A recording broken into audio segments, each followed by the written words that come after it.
بسم اللہ الرحمن الرحیم الحمد للہ رب العالمین والعاقبۃ للمتقین والصلاة والسلام علی خیر خلقہ محمد وآلہ اجمعین اما بعد بدعا ارشدک اللہ تعالی۔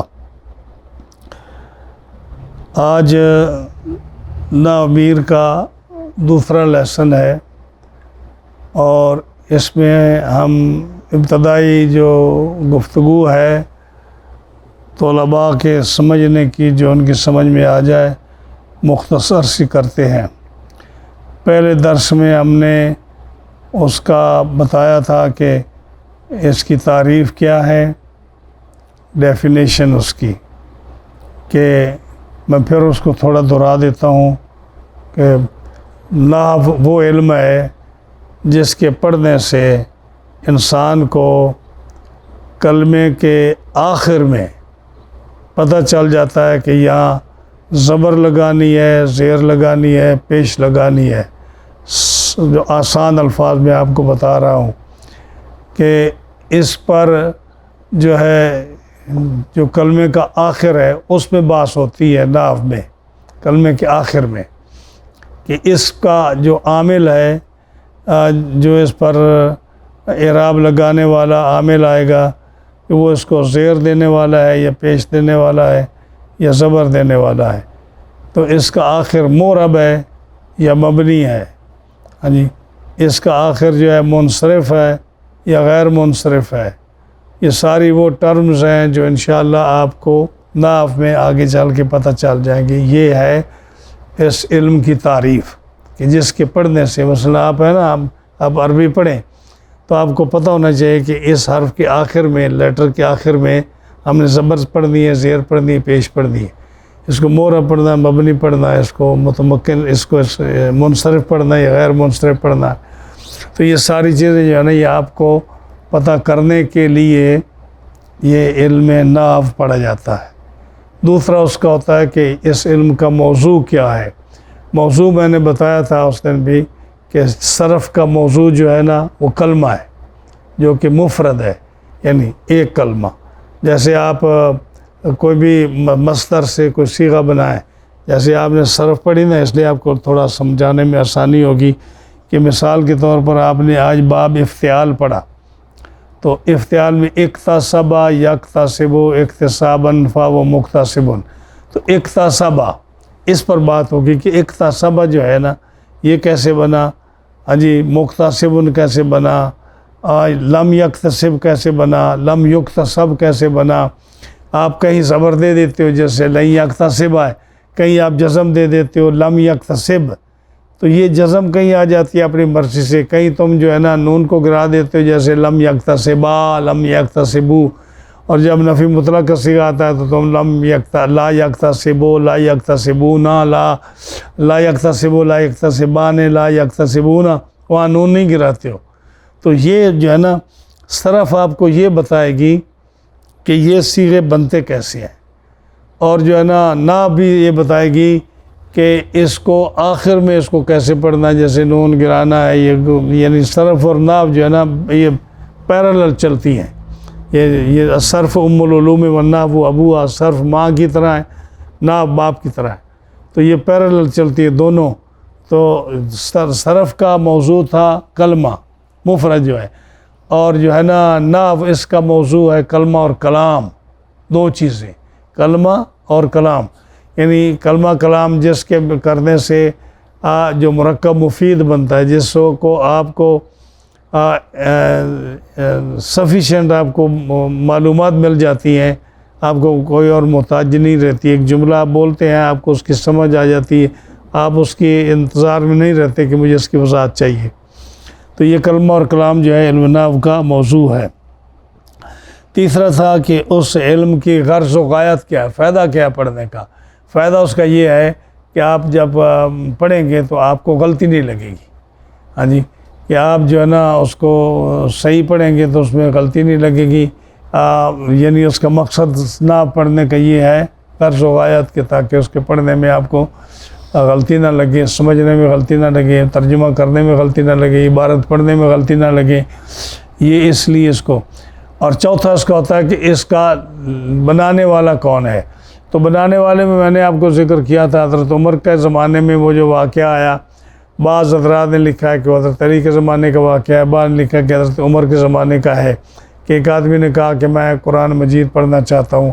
تو کسی نے کہا میں پڑھاتا ہوں، تو اس نے اس کو پڑھایا، غلط پڑھایا کہ ان اللہ بریء من المشرکین ورسولہ تھا نا، تو اس نے اس کو ورسولہ ہی پڑھایا. تو اس کا معنی چونکہ وہ عربی سمجھنے والا تھا، چاہے وہ پڑھا ہوا نہیں تھا، لیکن جو عربی لوگ ہوتے ہیں نا، جو اصل عربی ہیں، ان کو گرامر کی ضرورت نہیں ہوتی. تو اس نے جب دیکھا کہ یہ تو معنی غلط ہے کہ ان اللہ بریء من المشرکین ورسولہ ہی مجھے کہہ رہا ہے کہ اللہ تعالیٰ رسول سے بھی بری ہے اور مشرکین سے بھی بری ہے، تو مجھے اس اسلام کی ضرورت نہیں ہے. تو حضرت عمر نے کہا کہ نہیں، ایسی بات نہیں ہے، ان اللہ بریء من المشرکین ورسولہ ہے. جب یہ غلطی دیکھی حضرت عمر فاروق نے، تو آپ نے فرمایا کہ تعلم النحو، نحو سیکھو. تو حضرت علی نے بھی اس طرح دیکھا کہ جب اسلام باہر پھیل گیا اور لوگ اس میں داخل ہو گئے، تو چونکہ اجمی لوگ تھے، ان کو عربی نہیں آتی تھی، تو انہوں نے غلطی کی. تو اسی آیت کو جب سنا کہ ان اللہ بریء من المشرکین ورسولہ کو وہ پڑھ رہے ہیں ان اللہ بریء من المشرکین ورسولہ، تو آپ نے فرمایا یہ تو کام خراب ہو رہا ہے. آپ نے اپنے شاگرد ابو الاسود ظالم الدویلی کو، جو بصرہ کا رہنے والا تھا، تابعی تھا، آپ نے اس کو فرمایا کہ میری پریشانی کی وجہ یہ ہے کہ لوگ عربی جو ہے نا وہ غلط پڑھتے ہیں، تو قرآن بھی غلط پڑھتے ہیں، حدیث بھی غلط پڑھتے ہیں. تو میں نے کچھ قاعدے بنائے ہیں، آپ ان کو لے کر اس میں مزید چیزیں داخل کرو اور اس کو اچھا بناؤ.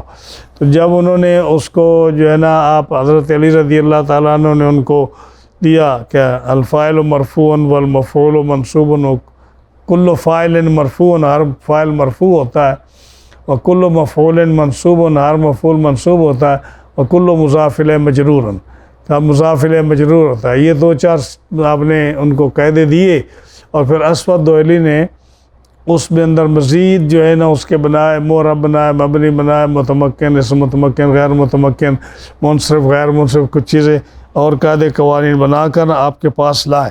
تو آپ نے جب اس کو دیکھا تو آپ نے فرمایا کہ ما احسن، یعنی ما احسن جو ہے یہ فعل تعجب ہے، جو آپ پڑھتے ہیں نا باب مجردوں کے باب آپ نے پڑھا نا، ما اضربہ اضرب بہ، ما انصرہ انصر بہ، ما عالم ما عالم و عالم بہ پڑھتے ہیں نا آپ. تو اس کا یہ معنی ہے کہ تعجب، اظہار تعجب ہوتا ہے اس میں. ما احسنہ ہو، کتنا خوبصورت کیا تو نے. ہاں جی، آپ نے فرمایا ما احسن، یعنی کتنی آپ نے اچھی گرامر اکٹھی کی ہے. ہاں جی، تو نحوتو کا لفظ جو آپ نے بولا نا، نحوتو کہ میں نے ارادہ کیا، یا نحوتا تو نے ارادہ کیا. تو نحو کا معنی جو ہے نا، میں نے بتایا تھا کہ نحو کے 7 معنی ہیں. تو اس کا ایک معنی کیا ہے؟ ارادہ. نحوتا تو نے اچھا ارادہ کیا، یا نحوتو میں نے یہ ارادہ کیا.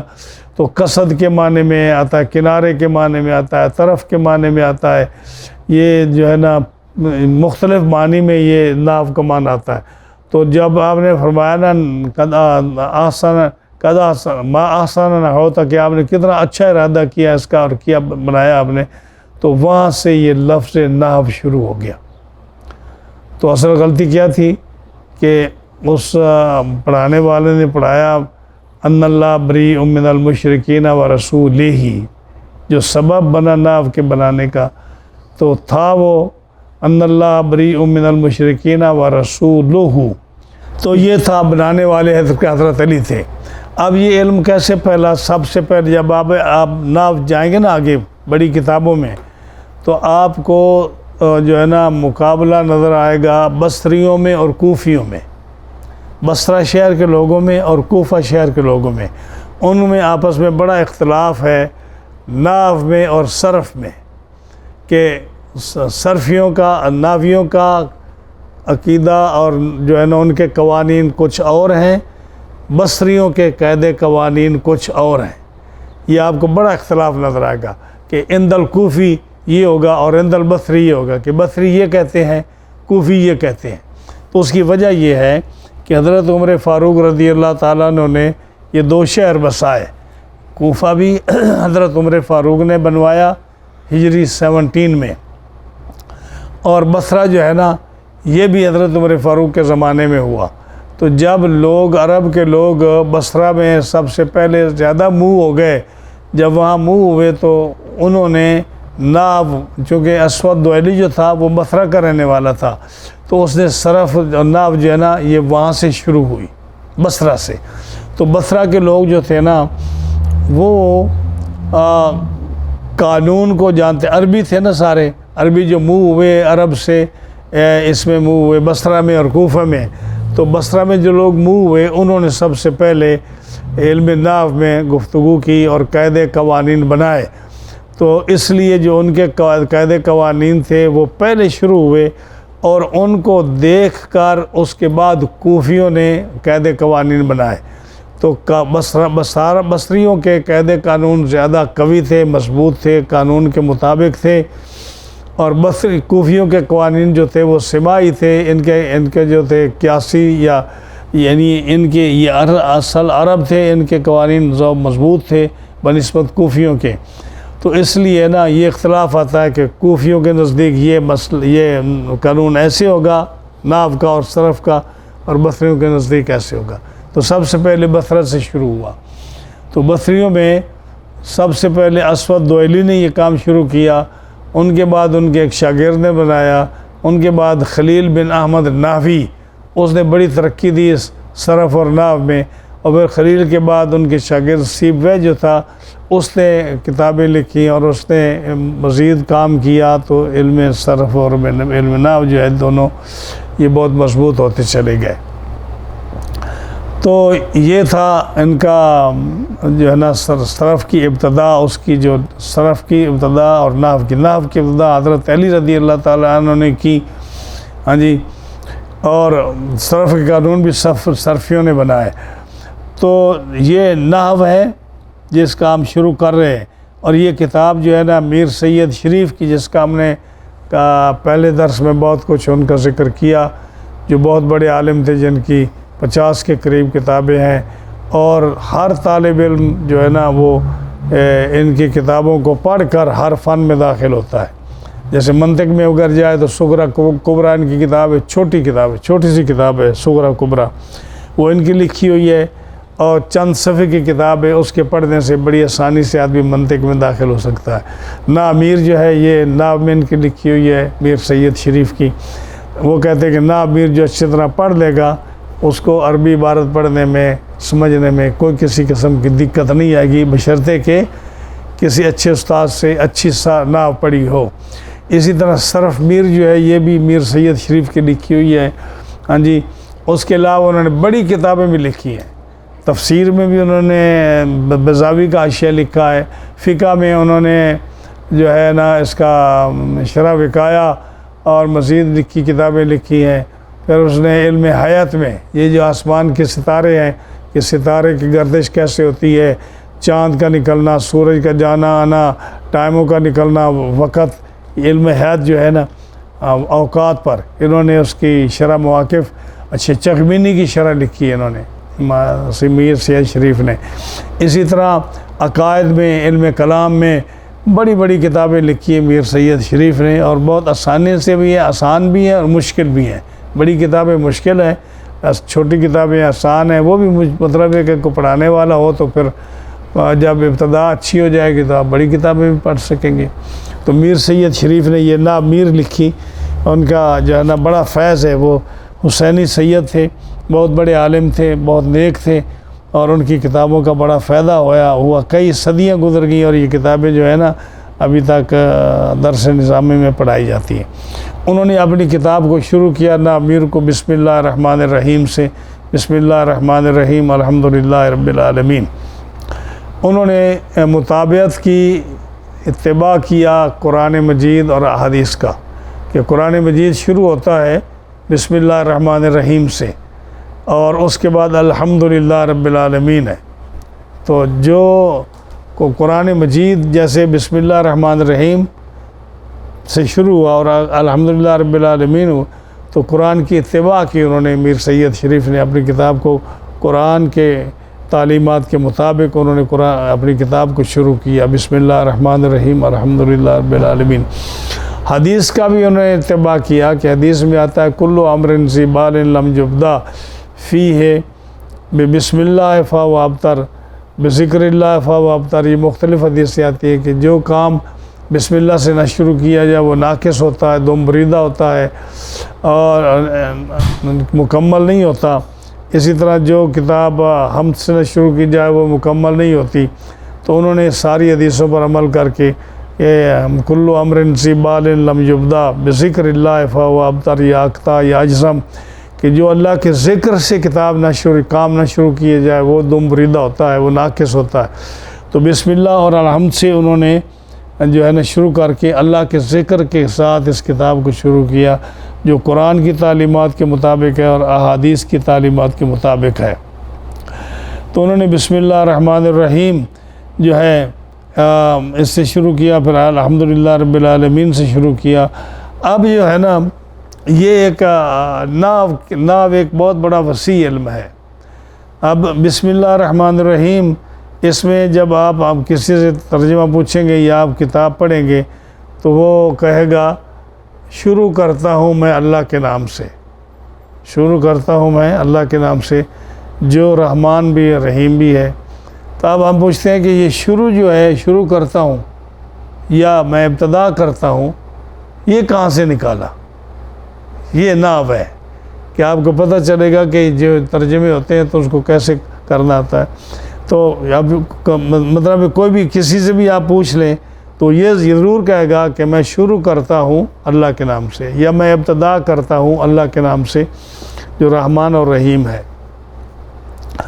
تو اعلیٰ حضرت عظیم البرکت رضی اللہ تعالیٰ عنہ نے جو ترجمہ کیا، انہوں نے کہا اللہ کے نام سے شروع۔ تو ان کی نظر بہت وسیع تھی۔ جب آپ کہیں میں شروع کرتا ہوں اللہ کے نام سے، تو آپ نے اللہ کے نام سے تو شروع نہیں کیا، آپ نے لفظ شروع سے کیا، شروع کرتا ہوں میں اللہ کے نام۔ اسی لیے اعلیٰ حضرت نے ترجمہ جو کیا، ان کا اللہ کے نام سے شروع، لفظ اللہ پہلے لائے تو اس کے آیت کے مطابق بسم اللہ کے مطابق انہوں نے اس کا ترجمہ کیا کہ اللہ کے نام سے شروع۔ لیکن اکثر جو ترجموں میں آتا ہے وہ یہ اس طرح آتا ہے کہ میں شروع کرتا ہوں اللہ کے نام سے، تو میں اس کی تشریح کرتا ہوں کہ یہ شروع کہاں سے آ گیا۔ یہ علم نحو میں اس کو ترکیب کہتے ہیں۔ ترکیب کی کتاب شرح میات عامل ہے، جو بہت مشہور کتاب ہے، جس کی بے شمار شرح لکھی گئی، جو عبد القاہر جرجانی معتزلی کی لکھی ہوئی ہے، لیکن وہ اپنے فن میں اپنے وقت کا شیخ تھا، تو اس کی کتاب بڑی مشہور ہوئی ہے۔ وہ انشاءاللہ اس نامیر کے بعد ہم آپ کو شرح میات عامل پڑھائیں گے۔ شرح میات عامل میں یہ آئے گا کہ یہ کسی لفظ کے آخر میں آپ کیسے چینجز لا سکتے ہیں۔ تو اس میں انہوں نے عامل ذکر کیے کہ جو زبر زیر پیش دینے والے ہیں، رفع نصب اور کثرت دینے والے ہیں، تو وہ انہوں نے ذکر کیے۔ اس کی مثال میں آپ کو چھوٹی سی دیتا ہوں کہ با حرف جار، میں ترکیب کی تھوڑی سی مثال دیتا ہوں، شرح میں تو اس کی بڑی وضاحت آئے گی۔ با حرف جار لفظ اسم جی مجرور لفظاً موصوف، با حرف جار لفظ اسم مجرور لفظاً مضاف، لفظ اللہ معرف باللام لفظاً مجرور مضاف الیہ موصوف، الرحمن معرف باللام صفت اول اس موصوف کی، اور الرحیم معرف باللام مجرور لفظاً صفت ثانی لفظ اللہ کی۔ تو لفظ اللہ موصوف اپنی دونوں صفتوں کے ساتھ مل کر یہ مضاف ہوا اسم کا، اور اسم مضاف اپنے مضاف الیہ کے ساتھ مل کر یہ مجرور ہوا با کا، جو حرف جارہ ہے۔ اور با حرف جارہ جو ہے یہ کمزور ہوتا ہے، اس کو کسی سہارے کی ضرورت ہوتی ہے۔ تو با جارہ اپنے مجرور کے ساتھ مل کر اب یہ سہارا ڈھونڈ رہا ہے کہ کسی کے سہارے کے ساتھ یہ کھڑا ہو. ہاں جی آپ پیچھے پڑھ رہے ہیں صرف میں بھی نحو میں بھی پڑھیں گے آپ کہ حرف جو ہوتا ہے نا جار یہ کمزور ہوتے ہیں، ان کو کسی سہارے کی ضرورت ہوتی ہے. تو یہ جار حرف جار با حرف جار اپنے مجرور کے ساتھ مل کر اس کو کسی سہارے کی ضرورت ہے. اور سہارا جو ہے نا وہ یا اشراء ہے فعل جو ہے یا ابتداء ہے، جو بھی ان میں سے، وہ یہاں معذوف ہے، با سے پہلے چھپا پڑا ہے. تو ابتداء کے متعلق اگر یہ ہوگا یہ با حرف جار مجرور کے ساتھ مل کر یا اشراء کے ساتھ اس کو جوڑیں گے تو معنی کیا ہوگا؟ میں شروع کرتا ہوں یا میں ابتدا کرتا ہوں. وہ جو با سے پہلے چھپا پڑا ہے جس کے ساتھ یہ با اپنے مجرور کے ساتھ مل کر اس کے ساتھ قائم ہوا ہے، تو یہ ترجمہ آپ کریں گے کہ میں شروع کرتا ہوں یا میں ابتدا کرتا ہوں اللہ کے نام کے ساتھ جو رحمان اور رحیم ہے. یہ ہے ترکیب جو آپ کے لیے بہت ضروری ہے. جب تک آپ ترکیب نہیں پڑھیں گے اس وقت تک آپ کو نہ لفظوں کا پتہ چلے گا، نہ معنی کا پتہ چلے گا، نہ آپ ان کو ایک حرف کو دوسرے حرف سے جوڑ سکیں گے. تو یہ جیسے میں نے بسم اللہ الرحمن الرحیم کو مختصر لفظوں میں آپ کو ابتدائی طور پر میں نے آپ کو بتایا جوڑنے کا طریقہ. ہاں جی یہ جوڑنے کا طریقہ ہے. اسی طرح اب آگے الحمدللہ ترجمہ کرنا نا. الحمدللہ میں کہتا ہوں کہ آپ الحمدللہ میں آپ جب کوئی بھی آپ کتاب اٹھائیں گے یا کسی اچھے پڑھے لکھے لوگ سے سنیں گے تو وہ کیا کہے گا؟ سب تعریفیں اللہ کے لیے. اب سب تعریفیں کہاں سے آ گئیں؟ یہاں سب کا تو کوئی لفظ نہیں ہے. ہاں جی ہاں آپ یعنی سب تعریفیں اللہ تعالیٰ کے لیے، یہ ہم اردو میں ترجمہ کرتے ہیں. اور جب آپ انگلش میں کریں گے تو آپ کہیں گے کہ ہر پریز جو ہے آل پریز ڈیو ٹو اللہ سبحانہ و تعالیٰ. یہ آل پریز جو ہے یہ معنی کہاں سے لیا؟ تو اب میں مختصر اس کا بھی آپ تعارف کراتا ہوں بات کو کہ الحمد پر جو الف لام ہے اس کی کئی 4 قسمیں ہیں. اب پہلے الف لام کی 2 قسمیں ہیں، مطلب یہ بڑی تفصیل سے بات آئے گی اگلی کتابوں میں. الف لام کی 2 قسمیں ہوتے ہیں. ایک الف لام اسمی ہوتا ہے، ایک الف لام حرفی ہوتا ہے. یعنی ایک الف لام اسمی، ایک الف لام حرفی. تو الف لام یہ کون سا الف لام ہے؟ یہ الف لام اسمی نہیں ہے. اس کی وضاحت آگے بڑی کتابوں میں آگے آئے گی. الف لام اسمی نہیں ہے، یہ الف لام حرفی ہے. الف لام حرفی کی 4 قسمیں ہیں. الف لام حرفی کی 4 قسمیں. ایک الف لام حرفی الف لام جنس کا ہوتا ہے، ایک الف لام استغراق کا ہوتا ہے، ایک الف لام عاد خارجی کا ہوتا ہے، ایک الف لام عاد ذہنی کا ہوتا ہے.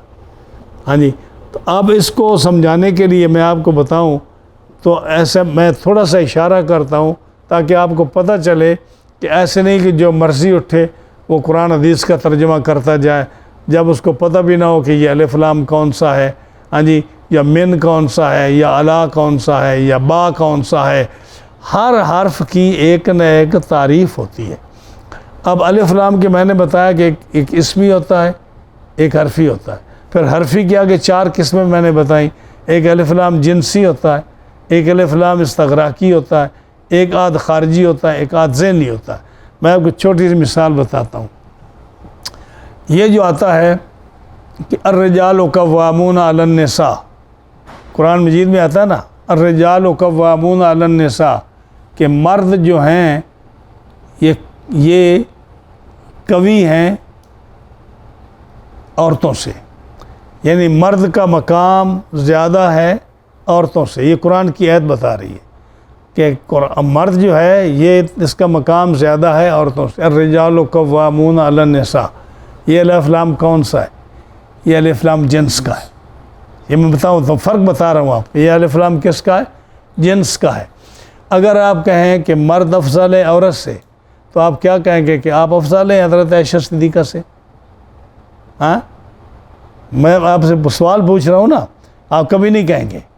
آپ افضل ہیں سیدہ حفصہ رضی اللہ تعالیٰ عنہ سے، یا ایک عام آدمی جو مرد تو ہے نا، مسلمان ہو یا غیر مسلمان ہو، نیک ہو یا غیر نیک ہو، صحابی ہو یا غیر صحابی ہو، کیا جب قرآن کہتا ہے کہ مرد افضل ہے عورتوں سے، تو کیا آپ کہیں گے کہ حضرت خدیجہ سے ایک عام آدمی افضل ہے؟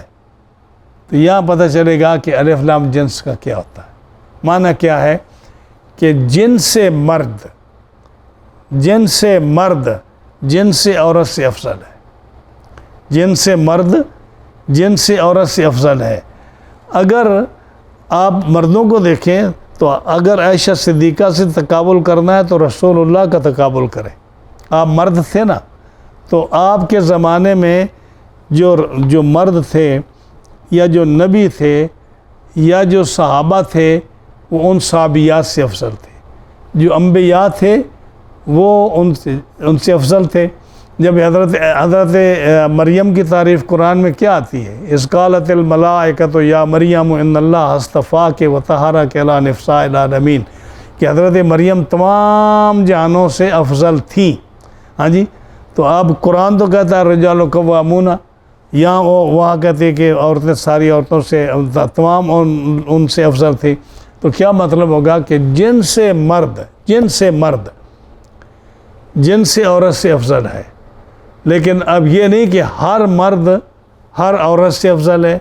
ہاں جی، جو زمانے کے مرد تھے انبیاء وہ ان عورتوں سے افضل تھے، جو صحابہ سے وہ ان صحابیات سے افضل تھے۔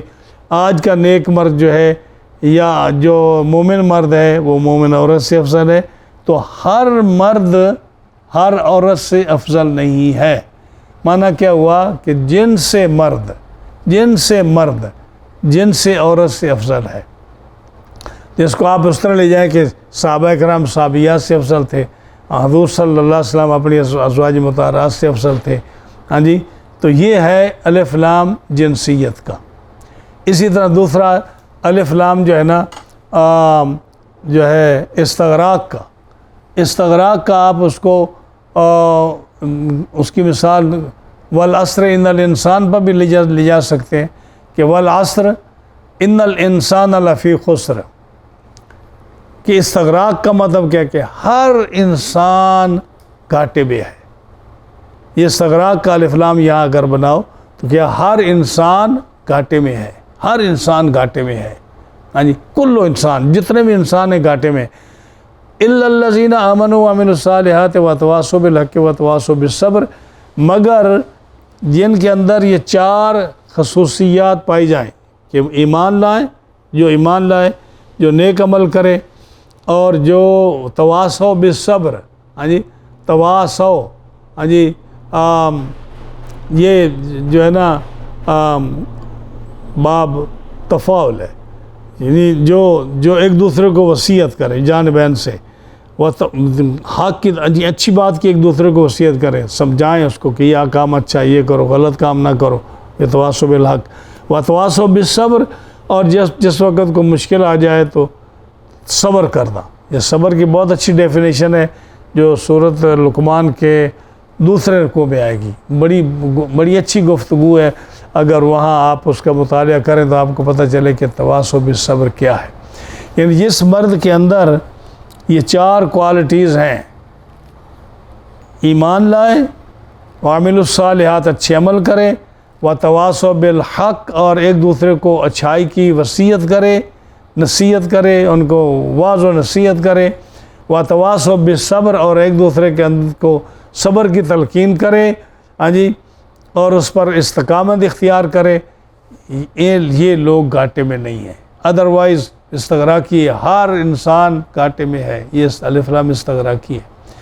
یا الف لام استغراقی آپ اس کو کہہ سکتے ہو کہ جس میں 3 تعمیمیں ہوں اور 1 تخصیص ہو، یعنی الف لام استغراق کا جو ہوتا ہے نا اس کے اندر 3 عموم ہوتے ہیں، ہاں جی، کہ ہر چیز ان میں انکلوڈ ہوتی ہے۔ یہ ایک چیز، اس میں ہر چیز انکلوڈ ہے، اس میں ہر چیز انکلوڈ ہے، اس میں ہر چیز انکلوڈ ہے، یہ 3 تعمیمیں ہوں گی، اور ایک ہوگی کہ اسپیشلی یہ چیز فلاں کے لیے، یہ تخصیص ہوتی ہے۔ میں اس کی مثال دیتا ہوں کہ مثلاً ایک آدمی جو ہے نا اللہ تعالیٰ جل شانہ کی تعریف جو ہے کہ اللہ کی حمد و ثنا کرنا، اب اللہ کی حمد و ثنا کون کرتا ہے؟ صرف انسان کرتے ہیں یا فرشتے بھی کرتے ہیں، جن بھی کرتے ہیں؟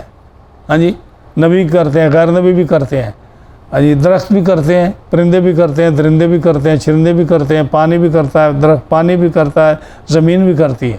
وَإِن مِّن شَيْءٍ إِلَّا يُسَبِّحُ بِحَمْدِهِ وَلَٰكِن لَّا تَفْقَهُونَ تَسْبِيحَهُمْ۔ ہر چیز جس کو آپ شے بولتے ہو، جس کو آپ شے بولتے ہو، قرآن فرماتا ہے کہ وہ اللہ کی تسبیح بیان کرتی ہے۔ یہ حمد ہے اللہ کی۔ ہاں جی، جو کہتے ہیں نا کہ آل پریزز، یہ آل پریزز کا میں ترجمہ بتا رہا ہوں کہ آل پریزز کیسے بنتی ہیں، کہ کوئی بھی شے، آپ تنکے کو اٹھا لیں وہ بھی اللہ کی تعریف کرتا ہے، آپ درخت کو لے لیں وہ بھی اللہ کی تعریف کرتا ہے، آپ ٹیبل کو لے لیں یہ بھی اللہ کی تعریف کرتا ہے، آپ کوئی شے لے لیں جس پر شے بولی جاتی ہے، وَإِن مِّن شَيْءٍ، وہ ہر چیز اللہ کی حمد و ثنا تعریف کرتی ہے۔ یہ ایک عموم ہے، یہ صرف بندوں کے ساتھ خاص نہیں ہے، صرف جنوں کے ساتھ خاص نہیں، صرف فرشتوں کے خاص نہیں، صرف جو ہے انسانوں کے ساتھ خاص نہیں ہے۔ کائنات کا ذرہ ذرہ جس کو آپ مخلوق بولتے ہیں وہ ساری اللہ کی تعریف کرتی ہے۔ جس طرح آپ جائیں گے نا جب سورۃ نمل میں، تو جہاں حضرت سلیمان علیہ السلام کا واقعہ آتا ہے کہ ہم نے ان کو پرندوں کی زبان سکھائی، وَعُلِّمْنَا مَنطِقَ الطَّيْرِ، کہ ہم نے پرندوں کی زبان سکھائی۔ وہاں تفسیروں میں آپ پڑھیں گے تو انہوں نے ایک ایک پرندے کا نام لیا ہے مفسرین نے، کہ فلاں پرندہ جب بولتا ہے تو وہ اللہ کی کیا حمد بیان کرتا ہے، کوئی اللہ اکبر کہتا ہے، کوئی الحمدللہ کہتا ہے، ہاں جی، کوئی سبحان اللہ کہتا ہے۔ یہ پرندوں کی بولیاں جو علماء نے بیان کی ہیں کہ ہر پرندہ جب بھی بولتا ہے وہ اللہ کی حمد و ثنا بیان کرتا ہے۔ تو کیا مطلب کہ یہ عموم ہے، یہ اس کو عموم کرتے ہیں کہ یہ ایک بندے پر بند نہیں ہے چیز، یا ایک فرشتے پر بند نہیں ہے کہ صرف فرشتہ اللہ کی تعریف کرتا ہے۔ جو بھی مخلوق ہے، چاہے وہ کوئی چیز ہو، جو بھی مخلوق ہے وہ اللہ کی حمد بیان کرتی ہے۔ ایک یہ الف لام سے ایک بات یہ سمجھی گئی۔ دوسری بات یہ سمجھی گئی کہ یہ ہو گیا ہر حامد، ہر حمد کرنے والا، ہر قسم کی تعریف، چاہے وہ کسی زبان میں ہو۔ ہاں جی، اسپینش زبان میں بولتے ہیں، عرب میں تعریف کرتے ہیں، اللہ کی حمد و ثنا کرتے ہیں۔ انگریزی زبان والے انگریزی میں اللہ کی تعریف کرتے ہیں۔ ڈچ زبان والے مسلمان اللہ کی تعریف ڈچ زبان میں کرتے ہیں۔ ہاں جی، افریقی اپنی زبان میں کرتے ہیں، پرشین لوگ اپنی زبان میں کرتے ہیں، رشین اپنی زبان میں کرتے ہیں۔ تو کیا مطلب ہوا کہ ہر حامد، ہر جو حمد کرنے والا ہے، چاہے وہ انسان ہو، پرندہ ہو، درندہ ہو، ہر قسم کی حمد جو بھی اس کی زبان میں ہے وہ اللہ کی تعریف بیان کر۔ یہ دوسری تعمیم ہوگی، ہر حامد، ہر قسم کی حمد۔ تیسرا کہ ہر وقت، کوئی ٹائم مقرر ہے اللہ کی حمد کا، کوئی ٹائم مقرر ہے اللہ کی تعریف کا، کوئی ٹائم مقرر نہیں ہے۔ کائنات میں کوئی سیکنڈ ایسا نہیں جس میں اللہ کی حمد و ثنا نہیں ہو رہی۔ آپ مثال کے طور پر نماز اور اذان کو لے لیں۔ آپ انڈونیشیا، ملائیشیا سے شروع ہوں تو فجر کی اذان ہوتی ہے، تو جب آپ گلوب دیکھیں نا، یہ گلوب جو موجودہ گلوب آپ کے سامنے ہے، اس پر چھوٹے چھوٹے باکس بنے ہوئے ہیں جو ایک ایک ڈگری کہلاتی ہے۔ تو 3-4 منٹ کی ایک ڈگری ہے، یعنی ہر 3-4 منٹ میں سورج جو ہے وہ نیچے جاتا ہے، تو نیچے والا جو باکس ہے وہ روشن ہوتا ہے، اور اوپر والا جو ہوتا ہے نا وہ بلیک ہو جاتا ہے۔ یعنی پورا سورج جو 24 گھنٹے جب پھرتا ہے تو کہیں رات ہے کہیں دن ہے، تو اس ڈگری کو دیکھیں آپ، گلوب کو، اس کے اندر جتنے چھوٹے چھوٹے باکسز ہیں، کسی باکس میں وہ موو کر رہا ہے تو اس علاقے کو روشن کر رہا ہے، دوسرے کو اندھیرا دے رہا ہے۔ تو جب اذان ہوتی ہے انڈونیشیا، ملائیشیا میں، تو جو ہی اذان ختم ہوتی ہے اس کے اگلے گاؤں میں فجر کا ٹائم ہو جاتا ہے، یہ اذان ختم ہوتی ہے، اس کے اگلے گاؤں میں اذان شروع ہوتی ہے، وہاں نماز شروع ہو جاتی ہے۔ جب وہ اذان ختم ہوتی ہے تو 4-5 منٹ کے بعد آگے جو ہے نا اگلے گاؤں میں شروع ہو جاتی ہے۔ تو اس طرح کر کے آپ پوری دنیا میں، بنگلہ دیش، چائنا، پھرتے پھرتے یورپ میں 24 گھنٹے میں پوری دنیا میں اذان جو ہے ایک ختم ہوئی دوسری شروع ہوئی، وہاں ختم ہوئی دوسری شروع ہوئی، ایک جگہ نماز ختم ہوئی دوسری نماز کا ٹائم، اس نماز کا ٹائم اس شہر میں آ گیا۔ تو اللہ تعالیٰ جل شانہ نے یہ نظام ایسا بنایا ہے کہ ہر منٹ میں ہر سیکنڈ میں کہیں نہ کہیں اس کی تعریف ہو رہی ہے۔ یہ ہے کہ ہر وقت، تو 3 تعمیمی ہو گئی نا، ہر حامد سے، یعنی جو بھی حمد کرنے والا ہے، انسان ہو یا جانور ہو فرشتہ ہو، ہر حامد سے، ہاں جی، ہر قسم کی حمد کسی زبان میں ہو، پرندوں کی زبان میں ہو، درندوں کی زبان میں ہو، چرندوں کی زبان میں ہو، انسانوں کی زبان میں ہو، فرشتوں کی زبان میں ہو، ہر حامد سے ہر قسم کی حمد ہر وقت۔ یہ کتنی ہوگی؟ اس کو تعمیم بولتے ہیں، عام، یعنی تو یہ ہے all praises کہ ہر حامد سے ہر قسم کی حمد ہر وقت۔ اب لام جو ہے نا یہ اختصاص کا ہے، یہ مختص ہے کس کے لیے؟ اللہ کے لیے، کسی اور کے لیے نہیں ہے، یعنی صرف اور صرف اللہ کی تعریف یہ ساری مخلوق کر رہی ہے۔ ہر حمد ہر حامد سے ہر وقت۔ لام جو للہ میں لام ہے، یہ لام اختصاص کا، یہ بھی نہ بتاتی ہے کہ حروف جارہ میں جو لام ہے اس کی کئی قسمیں ہیں، تو یہ لام اختصاص کا ہے کہ ہر حمد ہر حامد سے ہر وقت یہ مختص ہے کس کے لیے؟ اللہ سبحانہ و تعالیٰ کے لیے۔ ہاں جی، اب لفظ اللہ آ گیا، ہر حمد ہر حامد سے ہر وقت مختص ہے اللہ کے لیے۔ اللہ کون ہے؟ لفظ اللہ، یہ اللہ، لفظ اللہ جو ہے یہ اللہ کا اسم جلالت ہے، اس کو اسم جلالت بولتے ہیں، یہ ذاتی نام ہے اللہ کا۔ ہر انسان کا ایک نام ذاتی ہوتا ہے جو اس کے ماں باپ نے رکھا ہے، اور دوسرے صفاتی ہوتے ہیں۔ مثلا انس صاحب حافظ بن گئے، یہ حافظ بھی ان کا نام ہے، حافظ انس۔ آپ انجینئر بن گئے، آپ کا نام انجینئر ہے۔ ہاں جی، آپ پروفیسر بن گئے، آپ کا نام پروفیسر ہے۔ کوئی عالم بن گیا، اس کا نام عالم ہے۔ لیکن یہ سارے نام بعد میں ہے، اصل نام وہ ہے جو انسان کا ذاتی نام، جو اس کی پیدائش کے وقت ہوتا ہے، وہ اس کا ذاتی نام ہے۔ اللہ تعالیٰ جل شانہ کو سمجھانے کے لیے آپ کو کہہ رہا ہوں، وہ پیدا ہونے سے پاک ہے۔ ہاں جی، اللہ کا ایک ذاتی نام ہے، وہ کون سا ہے؟ اللہ، اور باقی سارے نام اللہ کے صفاتی ہیں۔ اللہ کے ذاتی ناموں میں جو ہے نا کچھ نام ہیں جو بالکل اس کے تکوینی نام ہیں، جو 8 ہیں، جس کو شرح عقائد بیان کیا۔ وہ جب شرح عقائد آپ پڑھیں گے تو اس کو آپ کو معلوم ہوگا کہ اللہ تعالیٰ کے ناموں میں بھی قسمیں ہیں۔ کچھ نام وہ ہیں جن کے ساتھ آپ عبدل ملائیں گے تو نام رکھیں گے، کچھ نام وہ ہے جو بغیر عبدل کے بھی رکھ سکتے ہیں۔ تو اللہ تعالیٰ کے نام جو ہے نا کچھ اضافی ہیں، کچھ سلبی ہیں، ہاں جی، کچھ اس طرح کے نام ہیں، تو اس کی کئی قسمیں ہیں اللہ تعالیٰ کے ناموں کی۔ لیکن اللہ کا جو نام ہے نا، لفظ اللہ، یہ اللہ کا ذاتی نام ہے۔ اس کا معنی کیا ہے؟ لفظ اللہ کا معنی کیا ہے؟ اس کا معنی ہے هو الواجب الوجود المستجمع لجمیع الصفات الکمال المنزہ عن التعقل والنقصان والزوال۔ یہ لفظ اللہ کا معنی ہے۔ اللہ کا معنی کیا ہے؟ هو الواجب الوجود، جس کا ایگزسٹ کرنا واجب ہے، یعنی ایک سیکنڈ کے لیے بھی آپ یہ نہیں سوچ سکتے کہ اللہ موجود نہیں ہے۔ میں نے کیا کہا؟ کہ اللہ ہر وقت موجود ہے۔ ایک سیکنڈ کے لیے بھی آپ نہیں سوچ سکتے کہ اللہ موجود نہیں ہے۔ اللہ کا موجود ہونا، اس کا وجود نہیں، اس کا اللہ کا اپنی شان کے مطابق اس کا وجود، اس کا موجود ہونا یہ واجب ہے۔ اس لیے اس کو کہتے ہیں واجب الوجود۔ واجب الوجود، جس کا موجود ہونا لازمی ہو، جس کا ایگزسٹ کرنا ویری امپورٹنٹ اور واجب ہو، یہ هو الواجب الوجود۔ المستجمع، یہ باب استفعال ہے۔ استجمع یستجمع استجماعً فهو مستجمع۔ المستجمع کیا معنی تھا؟ کہ جو طلب کے معنی میں آتا ہے نا، سین تے جب آئے، جو طلب کرتا ہے یعنی جمع کرتا ہے اپنے اندر۔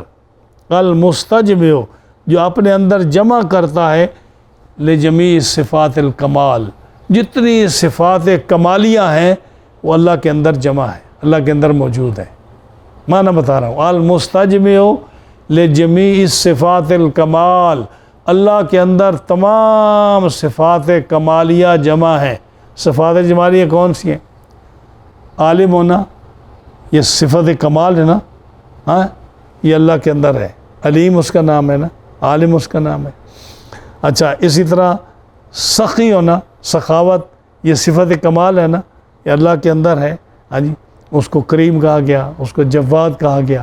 ہاں جی، اسی طرح قوی ہونا، ہاں جی، کمزور ہونا صفت نہیں ہے کمالیہ، قوی ہونا یہ اللہ کی صفت ہے۔ ہاں جی، اور جو ہے نا یہ جتنے بھی کبیر ہونا، متعالی ہونا، یہ وتعالی جدوں کا جو صفتیں آپ اللہ کی پڑھتے ہیں، جتنی بھی صفات کمالیہ، سمیع ہونا، بصیر ہونا، خالق ہونا، قادر ہونا، ہاں جی، یہ ساری صفات کمالیہ ہیں جو اس کے اندر ہیں۔ یعنی جتنی بھی صفات کمالیہ ہیں وہ اللہ کے اندر جمع ہے۔ یہ ہے المستجمع لجمیع صفات الکمال۔ المنزہ، اور وہ پاک ہے عن التعقل والنقصان والزوال، تین چیزوں سے وہ پاک ہے۔ تعقل، کوئی کہے جی اللہ میرے ذہن میں آ گیا ہے، اللہ کیا ہے، سمجھنا کسی کو، تعقل، یہ باب تفاعل کی مصدر ہے، مسٹر کس کی مصدر ہے؟ تعقل، کہ وہ سمجھنے سے پاک ہے، کہ کوئی آدمی یہ کہے کہ اللہ میری سمجھ میں آ گیا۔ آپ بوسنا پڑھیں گے نا، شیخ سعدی فرماتے ہیں اے برتر از خیال و قیاس و گمان و وہم، اللہ کی تعریف کرتے ہیں، اے وہ ذات جو بلند و بالا ہے خیال سے، نہ کسی کے خیال میں آ سکتا ہے، نہ کسی کے وہم میں آ سکتا ہے، نہ کسی کے گمان میں آ سکتا ہے، نہ کسی کی سمجھ میں آ سکتا ہے، وراء الورا ہے۔ ہاں، تو یہ ہے کہ وہ المنزہ ہو، پاک ہے تعقل سے، کہ کسی کے سمجھ میں آ جائے، وہ کہے کہ میں نے اللہ کو مکمل سمجھ لیا ہے، اس سے اللہ پاک ہے۔ عن النقصان ہے، پاک ہے نقصان سے، جو چیز نقصان پذیر ہے اس سے اللہ پاک ہے۔ انسان زندہ ہو تو قوی ہے، مر جائے تو کمزور ہو جاتا ہے نا، تو اللہ اس کمزوری سے پاک ہے۔ انسان جاگتا ہو تو اس کی طاقت اور ہوتی ہے، سو جائے تو کمزور ہو جاتا ہے، ہاں جی، تو بے خبر ہو جاتا ہے نا، تو اللہ سونے سے پاک ہے۔ ہاں جی، بھوک لگے انسان کو، کھانا ملے تو قوی ہو جاتا ہے، نہ کھانا ملے تو بھوک سے نڈال ہو جاتا ہے، اللہ اس سے پاک ہے۔ ہاں جی، پانی پینے سے انسان قوی رہتا ہے، پانی نہ ملے، پیاس لگے پانی نہ ملے تو کمزور ہو جاتا ہے، اللہ پینے سے پاک ہے۔ تو جو چیز نقصان پذیر ہے، جو چیز نقص ہے، اللہ اس سے پاک ہے۔ ہاں جی، اور انسان جب اگر اس کی اولاد ہو تو انسان کی کمزوری ہے کہ اولاد کا خیال رکھتا ہے، اس کے لیے بڑا کچھ اس کو پاپڑ بیلنے پڑتے ہیں، تو اللہ تعالیٰ اولاد سے پاک ہے۔ ہاں جی، ترکیب سے پاک ہے، مرکب نہیں ہے۔ مرکب ہوتا ہے، مرکب میں اس کو کیسے سمجھائیں؟ جیسے یہ بک ہے، اس کو آپ پیسز کتنے کر سکتے ہو؟ 1000 پیسز کر سکتے ہو، تو یہ ترکیب مرکب ہے، یعنی 1 پیج سے 2 پیج سے 1000 پیج سے کتاب بنی۔ 1 پیج بھی اگر لے لو تو اس کے ٹکڑے کرتے جاؤ تو 1000 ٹکڑے سے وہ کتاب بنی ہے۔ ہاں جی، تو اللہ مرکب، ہمارا جسم ہے، ہمارا ہاتھ ہے یہ علیحدہ ہے، منہ علیحدہ ہے، کان علیحدہ ہے، تو یہ ہماری ترکیب، ہم مرکب ہیں، خون ہے، گوشت ہے، ہڈیاں ہیں۔ ہاں جی، اللہ اس ترکیب سے پاک ہے، وہ مرکب نہیں ہے، اللہ کا جسم نہیں ہے۔ تو جو چیز کمزور جو نقصان والی ہے، اللہ اس سے پاک ہے۔ اور جس طرح جھوٹ ہے، یہ کیا ہے؟ یہ اچھا ہے یا برا ہے؟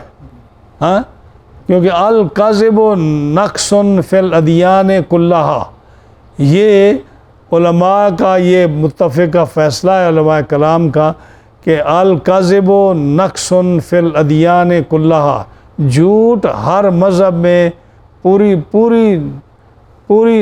دنیا میں، پوری نسل انسانی میں، پوری شریعتوں میں جھوٹ آدم علیہ السلام سے لے کر حضور کی امت تک ہر امت میں جھوٹ جو ہے یہ نقص رہا ہے۔ ہاں، جب نقص رہا ہے تو اللہ جھوٹ بول سکتا ہے؟ ہاں، اللہ جھوٹ سے پاک ہے. اس لیے وہ کہتا ہے وَمَنْ أَصْدَقُ مِنَ اللَّهِ حَدِيثًا، اللہ سے سچا کون ہو سکتا ہے؟ وَمَنْ أَصْدَقُ مِنَ اللَّهِ قِيلًا، اللہ سے سچا کون ہو سکتا ہے؟ اگر یہ کہہ دیا جائے کہ اللہ جھوٹ بول سکتا ہے تو یہ کتنا، آپ اس کو دیکھیں کہ کچھ لوگ جاہل لوگ جو ہے ان پڑھ، وہ کہتے ہیں کہ یعنی انسان میں جو قدرت ہے اللہ میں بھی قدرت ہے، تو انسان میں تو کتنے بکواسات کی قدرت ہے، انسان کیا کیا کر سکتا ہے. آپ ذرا تصور کریں، میں اس کو یہاں دہرانا نہیں چاہتا، آپ تصور کریں انسان کیا کیا گندے کام کر سکتا ہے، انسان کیا کیا خباثتیں کر سکتا ہے، انسان کے اندر کیا کیا چیزیں بری آ سکتی ہیں. تو کہو کہ جی اگر اللہ میں نہ ہوں، اللہ نہ کر سکے تو انسان پھر اللہ سے زیادہ طاقتور ہو گیا. یہ وہ مسئلہ ہے جو ہر آدمی کی سمجھ میں آنے والا نہیں ہے. اگر آپ اس طرح کریں گے تو کیا کہیں گے؟ انسان جھوٹ بول سکتا ہے، اللہ بھی بول سکتا ہے. ہاں جی، انسان چوری کر سکتا ہے، اللہ بھی چوری کر سکتا ہے. انسان جو ہے یہ گناہ کر سکتا ہے، اللہ بھی یہ گناہ کر سکتا ہے. تو اس لیے قاعدہ کیا ہے علماء کا، اصول قید کیا ہے کہ یہ سارے محالات ہیں، امپاسبل چیزیں ہیں، اور محالات اللہ کی قدرت میں نہیں آتے، اللہ ان پر قادر نہیں ہے. جو چیز امپاسبل ہو، جو اللہ کے لیے نقصان ثابت ہو، اللہ کی ذات کے لائق نہ ہو، اللہ اس پر قادر نہیں ہے. یہ ہے کہ اللہ تعالیٰ محالات پر قادر نہیں ہے. یہ منطقی چیز ہے، ایک ایسی چیز کو آپ کو جلدی سمجھ نہیں آئے گی. تو اللہ تعالیٰ محالات پر قادر نہیں ہے. اگر ایسا ہو تو پھر کیا کہو گے کہ اللہ اس پر قادر ہے کہ ایک اور خدا پیدا کر دے، ایک اور خدا بنا دے، اللہ اس پر قادر ہے. تو مشرک ہو کر مرو گے، کافر ہو کر مرو گے. اس لیے یہ عقیدہ رکھنا پڑے گا کہ اللہ محالات پر قادر نہیں ہے، اس کی قدرت کے تحت محالات نہیں آتے. تو اللہ تعالیٰ پاک ہے ان سمجھنے سے کہ کوئی آدمی کہے کہ میرے سمجھ میں اللہ آ گیا. اللہ پاک ہے اور ہر اس وصف اور چیز سے، اس کام سے جس کے اندر نقص ہو.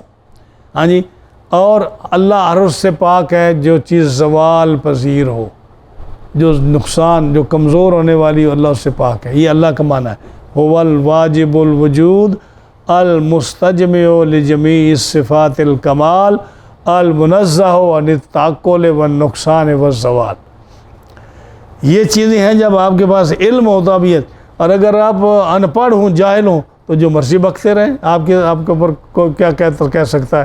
اللہ پر، رسول پر جتنے مرضی آپ، جیسے وہ مولوی اسماعیل نے لکھ دیا کہ اگر اللہ چاہے تو ایک آنے واحد میں کروڑوں محمد پیدا کر دے. یہ اللہ کی قدرت بیان کر رہا ہے. اگر اللہ چاہے تو آنے واحد میں کروڑوں محمد پیدا کر دے.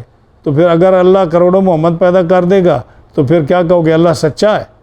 اس نے جب کہا کہ محمد صلی اللہ علیہ وسلم آخری رسول ہیں، تو کس کو آخری رسول کہو گے؟ جو کروڑ محمد پیدا ہوا ہے اس میں کس کو کہو گے کہ یہ آخری محمد ہے؟ آپ سمجھے کمزوری کو؟ یعنی اگر یہ محمد آخری محمد رسول ہے اور وہ نہیں ہے تو وہ اس طرح تو نہ ہوا نا.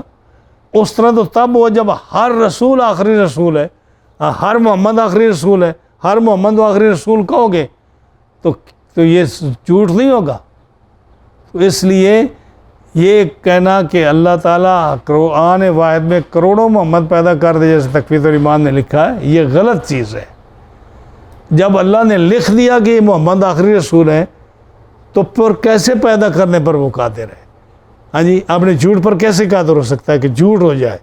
تو اللہ تعالیٰ محالات پر قادر نہیں ہے. یہ ایک علمی چیز ہے جو صرف علماء ہی جانتے ہیں، یا جو علم منطق یا علم کلام جانتے ہیں وہی اس پر گفتگو کر سکتے ہیں. تو بہرحال لمبی موضوع کو چھوڑنے کی وجہ میں کہتا ہوں کہ حمد، تمام تعریفیں ہیں، all praise is due to اللہ سبحانہ. ہر حمد، ہر حامد سے ہر وقت وہ مختص ہے اللہ کے لیے. یہ الف لام کی دوسری قسم استغراق کی. تیسری قسم ہے الف لام کی عہد. ہاں جی، ایک عہد خارجی ہے، ایک عہد ذہنی ہے. ہاں جی، عہد خارجی جو خارج میں موجود ہو. ہاں جی، یہ خارج ہے، یہ جہان میں جو موجود ہے نا. ہاں جی، میں آپ تم جو دنیا میں موجود، یہ خارج ہے. جو عہد خارج میں موجود ہے یہ عہد خارجی ہے. اور جو ذہن میں ہو وہ عاد ذہنی ہوتا ہے. ہاں جی وہ عاد ذہنی ہوتا ہے. تو اس میں افراد معین ہوتے ہیں یا نہیں ہوتے یہ پھر آگے ناف کی باس پہ آپ پڑھیں گے انشاءاللہ العزیز. یا جیسے آپ قرآن جی کی سورۃ واللیل پڑھتے ہیں. ہاں جی وَيَتَجَنَّبُهَا الْأَشْقَى وَيَتَجَنَّبُهَا الْأَشْقَى یہ بھی الف لام ماد کا ہے الاشقا پر. اور سَيَتَجَنَّبُهَا الْأَتْقَى یہ بھی الف لام ماد کا ہے. اشقا میں الف لام ماد کا ہے. اس سے مراد کون ہے؟ وہ کافر ہے جو جہنم میں جلے گا. کہ ایک ہی کافر جو ہے نا وہ جہنم میں جلے گا جس نے یہ کام کیا وہ ضرور جلے گا. اور وَسَيُجَنَّبُهَا الْأَتْقَى یہ الف لام بھی یاد کا ہے یعنی ایک ہی شخص ہے جس نے یہ کام ایسا اچھا کیا ہے حضرت بلال کو آزاد کرنے کا کہ وہ جہنم سے بچ جائے گا. ہاں جی تو یہ الف لامات کی قسمیں ہیں. یا جو آتا سورہ یوسف میں آتا ہے کہ جب حضرت یوسف علیہ السلام کے بھائی آئے حضرت یعقوب علیہ السلام کے پاس انہوں نے کہا کہ ارسل معنا ہمارے ساتھ حضرت یوسف کو بھیج دیجیے. ہاں جی ہم کیسے آتی ہے کوئی کہ ہم چریں گے کھیلیں گے کھائیں پئیں گے جنگل میں تو آپ یوسف علیہ السلام کو بھیج دیجیے. تو حضرت یعقوب علیہ السلام نے کیا کہا فَأَخَافُ أَن يَأْكُلَهُ الذِّئْبُ مجھے خطرہ ہے کہ کہیں بھیڑیا نہ کھا جائے. ہاں جی یہ الذئب پر جو ہے نا یہ الف لام ہے. ہاں جی تو اس الف لام سے مراد کو خاص بھیڑیا نہیں ہے یعنی کوئی بھیڑیا کھا جائے گا. جب آئے رات کو حضرت یوسف علیہ السلام کو کنویں میں ڈال کر اور کرتے پر بکری کا خون لگا کر آئے وَجَاءُوا أَبَاهُمْ عِشَاءً يَبْكُونَ شام کو اندھیرے میں گھر داخل ہوئے روتے. تو آپ نے پوچھا کیا ہوا تمہیں؟ کہنے لگے اِنَّا ذَهَبْنَا نَسْتَبِقُ وَتَرَكْنَا يُوسُفَ عِندَ مَتَاعِنَا ہم بھاگ رہے تھے کھیل رہے تھے دوڑ لگا رہے تھے ریس کر رہے تھے. یوسف علیہ السلام کو ہم نے کپڑوں کے پاس چھوڑا تو کیا ہوا ان کو بھیڑیا کھا گیا. تو اب یہ الف لام جو ہے نا اس پر زیب پر یہ الف لام عہد کا ہے. ہاں جی تو یہ جو ہے نا عہد ذہنی عہد خارجی استغراقی اور جنسی الف لام یہ عربی کی قسمیں ہیں الف لام کی. اگر یہ آپ کو پتہ ہو تو تب ہی آپ اس کا معنی صحیح کر سکتے ہیں. اگر آپ کو معنی نہ ہو تو جیسے لوگوں کو بیوقوف بناتے جائیں مرضی بناتے جائیں. اسی لیے علماء کرام جو ہے نا جو مشائخ بزرگ جو اساتذہ ہیں جنہوں نے معقول پڑھا ہے منطق پڑھی ہے علم کلام پڑھا ہے جو گرامر پڑھی ہے نحو پڑھی ہے صرف پڑھی ہے وہ قرآن مجید کا صحیح ترجمہ کر سکتے ہیں.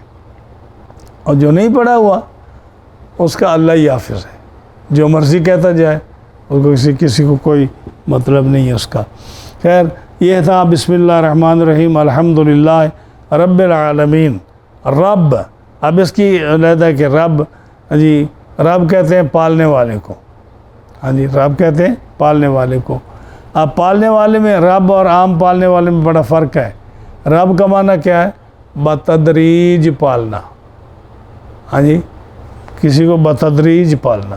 آپ دیکھتے ہو نا کہ بچہ ماں کے پیٹ میں ہوتا ہے تو ماں کے پیٹ میں اللہ نے اس کی غذا کا کیا نظام رکھا ہے کہ اس کی ناف سے ماں کا جو خون ہوتا ہے مینسز کا وہ بچے کی ناف سے اس بچے کی خوراک بنتا. ہاں جی اور جب پیدا ہوتا ہے تو ناف کاٹ دی جاتی ہے تو اللہ تعالیٰ اس ماں کے جو ہے نا سینے میں دودھ کی نہریں اتار دیتا. ہاں جی آپ کوئی کہے کہ جی اس کو ذرا پیزا کھلاؤ پہلے دن کے بچے کو تو کوئی کھلاتا ہے اس کو؟ اللہ نے ایک نظام بنایا ہے. جوں پھر وہ بڑا ہوتا جاتا ہے پھر وہ ماں اس کو جو ہے دودھ چھڑاتی ہے پھر اس کو لیے نرم غذا تیار کرتی ہے پھر ایسا اس کو سیریل کھلاتے ہیں چھوٹی غذا کھا. تو جب پھر بڑا ہو جاتا ہے پھر لکڑ ہضم پتھر ہضم ہر چیز ہضم پھر حلال حرام سب کچھ ہضم اس کے لیے ہوتا ہے. ہاں جی تو یہ رب کا معنی کیا ہے؟ بتدریج پالنا آہستہ آہستہ پالنا. ہاں جی ماں باپ کو بھی رب کہا گیا. ہاں جی آتا ہے نا اس کے کما ربا یعنی صغیرہ انہیں بچوں میں ماں باپ کو کبھی بچے کو وہ پہلے دن کے بچے کو کوئی سخت غذا نہیں دیتے. ماں بڑا خیال رکھتی ہے، باپ بڑا خیال رکھتا ہے کہ بچے کو کیا چیز ہضم کرنی ہے، کیسا کھانا دینا ہے، کیسا دودھ دینا، اس لیے اللہ تعالیٰ نے ماں باپ کا نام بھی رب رکھا ہے۔ تو بتدریج پالنے والے کو رب کہتے ہیں۔ عالمین تمام جانوں کا رب ہے، تمام جانوں کا پالتا ہے۔ عالمین 18,000 عالم ہیں، ایک عالم نہیں ہے۔ یہ انسانوں کا عالم علیحدہ ہے، جانوروں کا عالم علیحدہ ہے، فرشتوں کا عالم علیحدہ ہے، ارواح کا عالم علیحدہ ہے۔ یہ کتنے عالم، 18,000 عالم ہیں۔ رب تعالیٰ تمام جہانوں کا پالنے والا ہے۔ والعاقبۃ للمتقین، اور جو ہے نا عاقبت، انجام جو ہے قیامت کے دن انجام ہوگا، کس کے لیے ہوگا؟ متقین کا ہو۔ دوسروں کو تو پھر سزا جو ملے گی، انجام اچھی آخرت جو ہے نا وہ متقین کے لیے ہے۔ اور اس کے بعد مصنف نے حضور صلی اللہ علیہ وسلم کی ذات پر والصلاۃ، اس پر بھی بڑی تقریریں ہیں، ایک ایک لفظ پر بڑی تقریر ہے، لیکن اپنے وقت میں انشاءاللہ ہم بیان کریں گے۔ ساری تقریر آج بیان کر دیں تو یہ پر 1 گھنٹہ ہو گیا، ٹائم بہت ہو گیا۔ والصلاۃ والسلام، صلاۃ اور سلام ہو علی خیر خلقہ، ہاں جی، جو مخلوق میں سب سے بہتر شخصیت ہے وہ کون ہے؟ رسول اللہ صلی اللہ علیہ وسلم۔ والصلاۃ والسلام، صلاۃ اور سلام ہو۔ میں نے جو ہے نا حدیث پاک کی جو اصول کی کتاب ہے ان میں نے پڑھا کہ صرف حضور کی ذات پر صلاۃ بھیجنا اور سلام نہ بھیجنا یہ بھی نامکمل درود ہے، اور صرف سلام بھیجنا اور صلاۃ نہ بھیجنا یہ بھی نامکمل درود ہے۔ تو جب کہا جائے تو کیا کہا ہے؟ الصلاۃ والسلام، الصلاۃ والسلام علیک یا رسول اللہ، یا حضور محمد صلی اللہ علیہ وآلہ وسلم۔ وسلم کہنے میں سلام آتا ہے، صلی اللہ کہنے میں درود آتا ہے۔ تو اللہ تعالیٰ نے کیا فرمایا قرآن مجید میں؟ ان اللہ و ملائکتہ یصلون علی النبی، بے شک اللہ اور اس کے فرشتے یصلون درود بھیجتے ہیں محمد صلی اللہ علیہ وسلم پر۔ یا ایھا الذین آمنوا، اے ایمان والو، صلو علیہ، حضور کی ذات پر درود بھیجو، یعنی صلاۃ کا لفظ آنا چاہیے۔ وسلموا تسلیما، اور سلام بھی بھیجو جیسے سلام بھیجنے کا حق ہے۔ یہ سلموا جو ہے نا یہ امر کا صیغہ ہے، ہاں جی، یہ امر کیا ہے؟ باب تفعیل کا۔ صرف ہے نا، تو پڑھیں صرف، صرفا، صرفو، سلم، سلما، سلمو، امر ہے کہ سلام بھیجو رسول اللہ صلی اللہ علیہ وسلم کی ذات پر۔ تسلیمہ یہ مفعول مطلق ہے، یعنی ایسا بھیجو جیسے سلام بھیجنے کا حق ہے، یعنی صحیح طرح سلام بھیجو۔ اسی لیے جو ہے نا یہ حضور کی ذات پر صلاۃ بھیجنا اور سلام بڑا فرق ہے۔ صلاۃ بھیجتے ہو تو آپ پر اللہ کی 10 رحمتیں نازل ہوتی ہیں، 10 گناہ معاف ہوتے ہیں، 10 درجے بلند ہوتے ہیں، بڑا ثواب ہے۔ ایک دفعہ صلاۃ بھیجو تو کیا ہوتا ہے؟ 10 گناہ معاف ہوئے، 10 درجے بلند ہوئے اور 10 نیکیاں ملی۔ لیکن سلام ڈیفرنٹ ہے۔ حضور کی ذات پر سلام بھیجو تو آپ اس کا جواب دیتے ہیں، آپ اس کا، یعنی آپ کہو نا السلام علیکم یا رسول اللہ، تو کیا آپ کی طرف سے جواب آتا ہے۔ تو سلام کتنا امپورٹنٹ ہے۔ تو جس بندے کو پتہ نہیں کہ سلام کی کیا اہمیت ہے، اب اس کو ہم کیا سمجھائیں؟ صلاۃ بھیجنے سے بے شک 30 نیکیاں ملتی ہیں، 10 نیکیاں ملی، 10 گناہ معاف ہوئے، 10 درجے بلند ہوئے، اور بڑی فضیلت ہے۔ لیکن سلام کی فضیلت اپنی ہے کہ آپ حضور کی ذات پر سلام بھیجو، جن لفظوں میں بھیجو آپ اس کا جواب دیتے ہیں، اور آپ کا جواب اگر آپ کو آ جائے تو یہ کتنی بڑی سعادت ہے آپ کے لیے۔ تو فرمایا والصلاۃ والسلام علی خیر خلقہ، جو مخلوق میں سب سے بہتر ہے ان کی ذات پر سلام ہو، جن کا نام نامی اسم گرامی محمد ہے۔ کیا نام ہے؟ محمد۔ اور محمد کون سا صیغہ ہے؟ حمد یحمدو، ہاں جی، یہ کون سا صیغہ ہے؟ یہ بھی باب تفعیل کا ہے، لیکن اس میں تعریف اس میں لگی ہوئی ہے نا، حمد یحمدو تحمیداً فہو محمدن وحمد یحمد تعمید فضا کا محمدن، یہ محمد جو ہے باب تفعیل کا اسم مفعول ہے، اور اس کی کیا معنی ہے؟ الذی یحمد حمدا بعد حمد، محمد وہ ہے جس کی تعریف ختم ہی نہ ہو، یہ کے بعد تعریف ہی تعریف ہوتی رہے، ایک تعریف ختم کرو پھر تعریف ہو، یعنی پوری دنیا جن کی تعریف کرے، جن کی تعریف کبھی ختم ہی نہ ہو۔ الذی یحمد حمدا بعد حمد، جس کی حمد کے بعد حمد ہوتی رہے، اس کو کیا کہتے ہیں؟ محمد۔ ہاں جی، اس لیے مشکات شریف میں حدیث آتی ہے نا کہ مشرکین، ایک صحابی حضور کی خدمت میں گیا، حضور بڑا پریشان ہوا ہے، کیا ہوا؟ حضور آپ کا نام وہ جو نا مزمم کر کے لیتے ہیں، محمد نہیں کہتے، آپ کا نام بگاڑ کر لیتے ہیں۔ آپ نے فرمایا وہ تو میری تعریف کرتے ہیں نا، اور جاننے والے ہیں نا، جب محمد کہیں گے تو پھر میری اگر برائی بیان کریں گے تو اپنی زبان سے خود جھوٹے بنیں گے کہ محمد کا معنی ہے جس کی تعریف ہی ختم نہ ہو، اور اگر لفظ آدمی بولے محمد اور نقص نکالے، عیب نکالے، تو وہ تو اپنی زبان سے خود جھوٹا ہے نا، کہ یہ صاحب تعریف جو ہے، یعنی یہ جو تعریف کے قابل شخصیت ہے، آپ اس کے نقص نکال رہے ہو۔ تو فرمایا کہ وہ کافر جو ہے نا، وہ صاحب علم ہیں، ان کو پتہ ہے کہ محمد کہہ کر ہم برائی کیسے بیان کریں، ایک محمد کہیں پھر برائی بیان کریں، اس لیے وہ یشتمون مزممن و یلعنون مزممن، اے میرے صحابی، وہ مزمم کو گالیاں دیتے ہیں، مزمم کو برا بھلا کہتے ہیں، وانا محمدن، اور میں محمد ہوں، میں محمد ہوں۔ تو جو بھی شخص محمد کہہ کر پھر حضور کے نقص نکالتا ہے، اس کو اس لفظ کا پتہ ہونا چاہیے، اس کو اس حدیث کا پتہ ہونا چاہیے کہ محمد تو وہ ہے جس کے اندر کوئی نقص ہے ہی نہیں، محمد تو وہ ہے جس کے اندر کوئی عیب ہے ہی نہیں، محمد تو وہ ہے جس کے اندر کوئی کمزوری ہے ہی نہیں، اور محمد کہہ کر خدا کے بندے جو حضور کے نقص اور عیب نکالتے ہو، پھر حضور کا کلمہ چھوڑ دو۔ ہاں جی، تم سے تو وہ کافر جو ہیں وہ محمد کو کہہ کر تعریف عیب نہیں نکالتے تھے، مزمم کہہ کر عیب نکالتے تھے، ان کو پتہ تھا کہ محمد کہیں اور پھر عیب نکالیں تو لوگ ہمیں کہیں گے یہ جھوٹے ہیں، پاگل ہیں یہ، کہ مزمم محمد کہہ کر پھر عیب نکالتے ہیں۔ تو محمد کا معنی کیا ہے؟ جس کی تعریف کی جائے۔ وہ آلہ، محمد پر سلام ہو اور آل پر صلوات۔ اب دیکھو یہ آیت ہے نا، شان دیکھیے آپ اہل بیت اطہار کی۔ قرآن مجید میں ان اللہ و ملائکتہ یصلون علی النبی، اللہ اور اس کے فرشتے نبی صلی اللہ علیہ وسلم پر درود بھیجتے ہیں۔ اے ایمان والو، تم بھی رسول اللہ پر درود اور سلام بھیجو۔ آل کا تو ذکر کہیں نہیں ہے، کہیں ذکر نہیں ہے نا۔ جب حضور صلی اللہ علیہ وسلم سے پوچھا کہ حضور یہ درود ہم کیسے پڑھیں، تو آپ نے کیا فرمایا؟ ایسے پڑھو، اللہم صلی علی محمد و علی آل محمد۔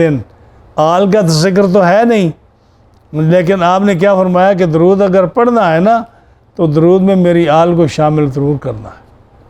تو اب آل کو ذکر قرآن مجید میں ہو نہ ہو، اس آیت میں نبی کریم علیہ السلام نے جو درود کا طریقہ بتایا وہ کیا بتایا کہ آل کے ساتھ درود پڑھو، لنڈا درود نہ پڑھو، یعنی دم کٹا درود نہ پڑھو، ادھورا درود نہ پڑھو، لنجا درود نہ پڑھو۔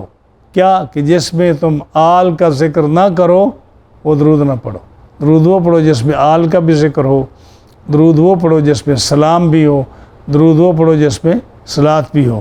تو فرمایا صلات اور سلام ہو بہترین مخلوق، اللہ کی بہترین مخلوق پر جو محمد صلی اللہ علیہ وسلم ہے، اور آپ کی آل پر اجمعین، تمام پر اللہ کا